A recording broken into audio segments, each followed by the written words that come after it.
once you get to that point where you're measuring people and you're cutting the lower, bottom 10%, people start playing games.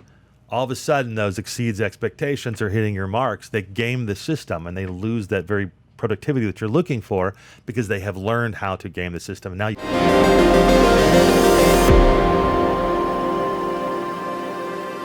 So this McKinsey, so tell me about this McKinsey report. We talked a little bit about it before, but I want to explore it fully and then talk about this response to it, because it's about measuring developer productivity, right? Right. There's a Substack called The Pragmatic Engineer. And apparently McKinsey came out with a model that allows you to track engineer productivity. It's just numbers. Basically how much code you write, how much you're pushing, what kind of bugs and stuff like that. So it's just a basic model that purports to tell you how well an engineer is doing. And this pragmatic engineer doesn't like that. And the reason why it makes sense, they start walking through the different choices, is one, most of human endeavor, we talk about measuring it from a business standpoint. And you have to have things to measure. You have your KPIs and your OKRs in the business world. So you have to know how you're winning. You're selling and closing and money and cash flow, all those things define how well that you're doing. However, we kind of leave the magic out of it every once in a while. So we talked about this years ago about you never really know what causes people to be incredible. Like, what is the chemistry of a team?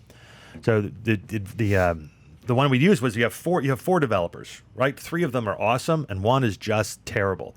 But that 4th developer, we'll call him Mark. No relation to you. We'll call him Jimmy. We'll call him Jimmy because Jimmy's not a developer. Jimmy's not a great coder, but he's a great dude. He's funny. Everybody laughs. And so the other 3 developers, because they like Jimmy and they hang out with him, work harder and cover his mistakes. So the overall production of the team is much better. You go through and you measure those 4 people, and it makes it obvious you cut Jimmy.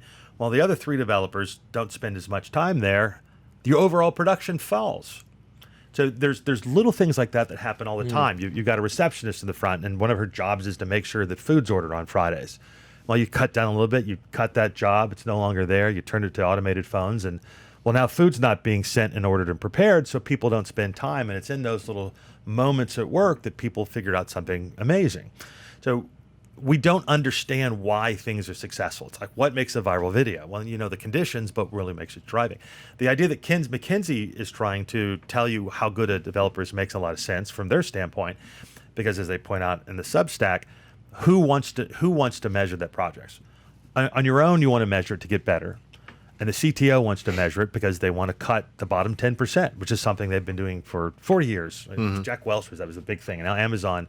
So the problem is once you get to that point where you're measuring people and you're cutting the lower, bottom 10%, people start playing games.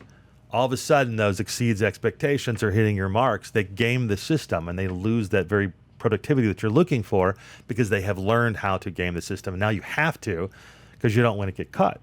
So it's kind of like, and they were talking about salespeople. You judge a salesperson by how many phone calls they made or how many contacts. But the dirty secret is that the best salespeople have the worst numbers.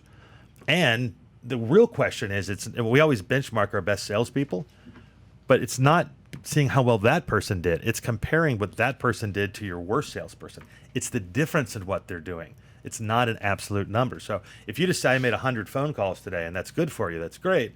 But the worst person could be doing that too. Maybe they're just bad at the pitch. So what's the point of measuring these things if there's so many nuances around it and it doesn't really give you the full picture?